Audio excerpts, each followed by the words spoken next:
7h50 et vous êtes en direct sur TV Finance et Boursorama et nous recevons à présent Nicolas Budin, gérant action chez Myria AM, afin de faire le point sur ses décisions d'investissement à propos du fonds Myria Concept Action Europe. Bonjour Nicolas. Bonjour Nicolas. Alors en préambule, peut-être rappeler que vous êtes arrivé en février chez Myria AM. Un petit mot sur votre parcours? Oui, tout à fait, vous êtes bien informé. Je suis arrivé au courant du premier trimestre de l'année 2019. J'ai passé 13 ans chez Vega Investment Managers, une filiale du groupe Natixis, dans laquelle j'exerçais les mêmes fonctions que celles que j'exerce aujourd'hui chez Myria, c'est-à-dire gérant action.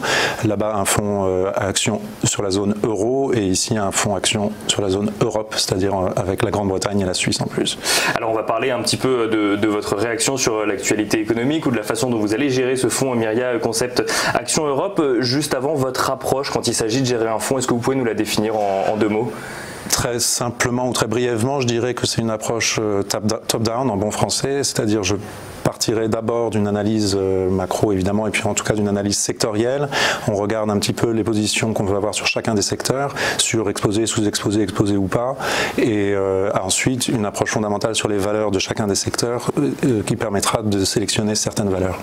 Alors si on rentre dans le dur du sujet maintenant, et on en parlait encore dans la partie juste avant, les marchés financiers clôturent régulièrement en hausse. On voit un V très marqué depuis le début de l'année. Il n'arrête pas de marquer de monter depuis le début de l'année. Comment est-ce que vous l'expliquez, Nicolas?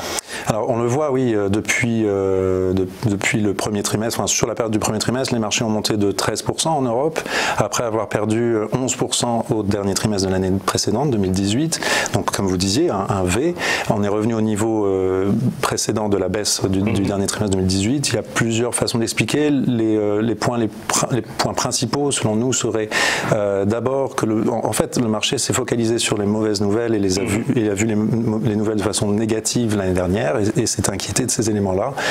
Et puis s'est rassuré petit à petit. Donc brièvement, la guerre commerciale sino-américaine, finalement, on se rend compte qu'elle sera peut-être pas totale et que ce sera pas si dramatique. Est-ce que c'est vrai que c'était un feuilleton surtout tout fin 2018, c'était le feuilleton qu'on suivait absolument, et là on en entend moins parler, et ça veut dire quoi? On ne sait pas si ça s'arrange ou pas, mais en tout cas les marchés sont moins corrélés à ce genre de décision. Oui, parce que d'abord on s'y est peut-être un petit peu habitué, comme toujours dans ce genre de situation, et puis ensuite il y a eu des nouvelles un petit peu plus rassurantes. Un autre point, c'était sur la question macroéconomique, et notamment le ralentissement en Chine, toujours la même question de savoir s'il serait brutal ou pas. Il se trouve qu'on voit qu'on a eu plutôt des éléments rassurants là-dessus également, notamment sur le climat des affaires, avec un indicateur avancé qui est ressorti au-dessus des 60, là où il était autour de 40, et donc des éléments rassurants. En Europe, il n'y a pas une grande croissance, mais ça reste une zone de croissance néanmoins. Aux États-Unis, ça s'est stabilisé et ça reste également une zone évidemment où il y a de la croissance. Donc finalement, sur le plan macroéconomique également, les nouvelles ne sont pas si mauvaises. Et puis le dernier point, c'est la politique monétaire. C'est-à-dire que toute l'année dernière, le scénario central était... Quand est-ce qu'elles vont remonter ces taux? C'est ça, ces banques centrales. Et finalement, elles ne le font pas. On sait qu'elles ne le font pas. Elles ne le font pas. Mais alors, si je comprends bien, est-ce que ça veut dire que toute l'année dernière, on a anticipé une période qui allait être pire en 2019 et qu'on se rend compte que c'est pas le cas, et donc du coup les marchés remontent? Probablement, tout simplement, probablement oui. Et alors du coup, sur ces bonnes paroles, on va parler de votre stratégie. Vous avez repris le fonds Myria Concept Action Europe. Quelles actions est-ce que vous allez mener ou est-ce que vous avez déjà mené sur ce fonds? Alors on a déjà effectué des opérations depuis mon arrivée évidemment. Je suis arrivé, j'ai trouvé un fonds qui était bien structuré, bien construit. Il n'y avait pas de raison de le modifier fondamentalement. Simplement, au regard justement de l'actualité, des éléments dont on vient de parler, on a décidé de le faire évoluer un petit peu vers une certaine direction. Donc le premier point, c'est peut-être le fait qu'il y avait une part du fonds qui était investi sur les petites et moyennes valeurs, et que au regard de la déception qu'elles nous ont procurée l'année dernière et cette année, on a décidé de réduire cette exposition-là afin de réduire également ce qu'on appelle la tracking error du fonds pour avoir un fonds un petit peu plus stable. C'est-à-dire que les petites et moyennes valeurs ont déçu dans une mauvaise année 2018, une année des marchés en baisse. Parce que peut-être plus exposé au risque ou plus volatile? Oui, et puis avec moins de liquidité tout simplement. Oui, on le voit sur ce graphe par exemple. Et ensuite, en 2019, qui était une année, comme on a dit, où pour le moment le marché a progressé sensiblement, elles déçoivent également. Donc on a préféré réduire cette partie-là. Alors est-ce qu'il y a des secteurs en particulier que vous avez réduits sur ces petites et moyennes valeurs? Alors, en fait, tout en restant très positif sur le secteur industriel, il se trouve qu'il y a pas mal de ces petites et moyennes valeurs qui sont dans le secteur industriel. Donc, on reste très surexposé à l'industrie, mais c'est un secteur un petit peu, si je peux me permettre, fourre-tout. En tout cas, il y a beaucoup de sous-secteurs dans ce secteur-là. Donc, on reste surexposé, mais on a réduit l'exposition.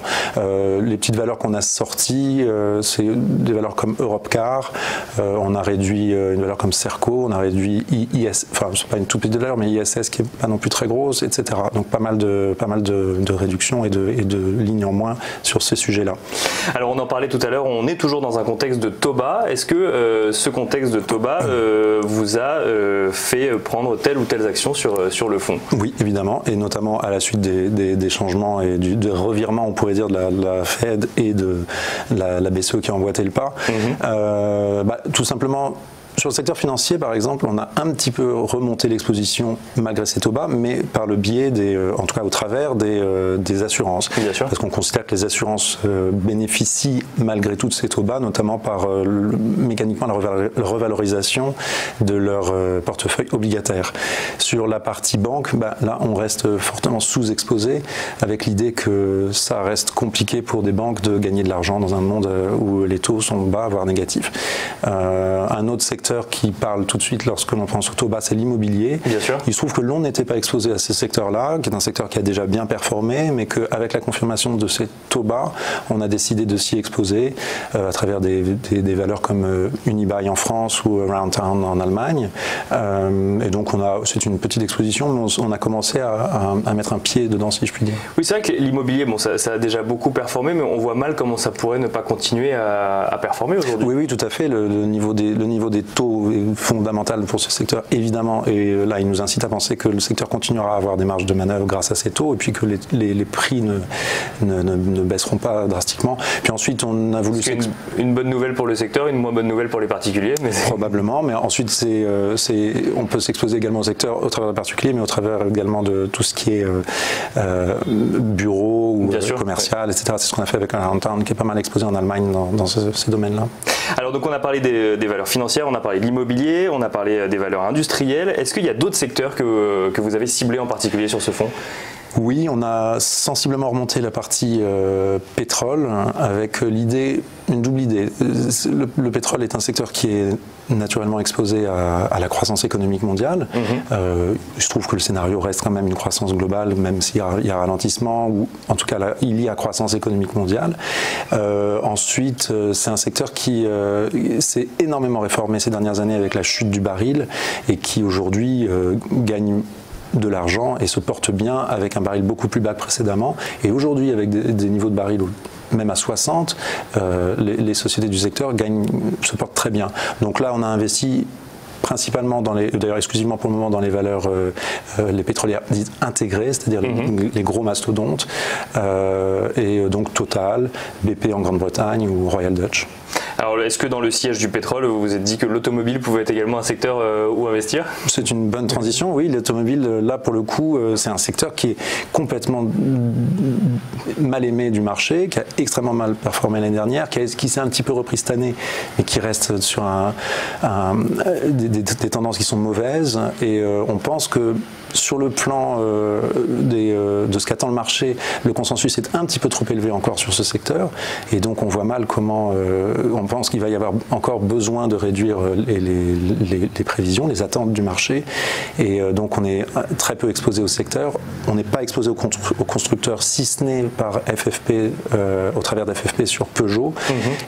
Et puis sinon, on est exposé à un cas particulier qu'on aime beaucoup, qui est Michelin, qui est donc le pneumaticien, qui lui a la particularité d'être principalement non pas sur la première monte, mais sur le renouvellement des pneus, et qui a un positionnement là-dessus qui lui permettra probablement de bénéficier du secteur, même si les tendances fondamentales ne sont pas porteuses actuellement.